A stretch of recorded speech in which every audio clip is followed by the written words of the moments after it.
Hi and welcome to the short tutorial. In this video I will show you how to unlock TikTok account. So if your TikTok account got locked or get suspended, watch this video till the end and you have to follow the same procedure. And if this video really helps you out, do subscribe to my channel. So first of all, you have to open your TikTok, then go to your profile, or if your account is got suspended, simply you have to open your you have to create a fake account to do this.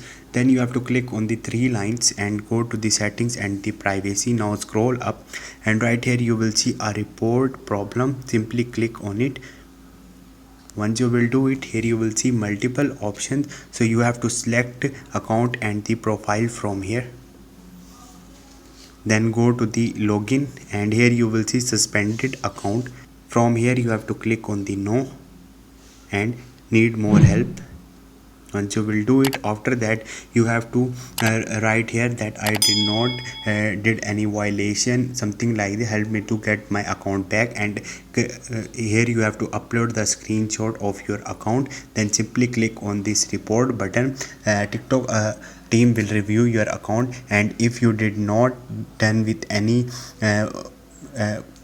violation on the Instagram, your account will be recovered. So this is the way. Hope this video will helpful for you. If you have any question, you can ask me in the comment section, and don't forget to subscribe my channel. Thank you.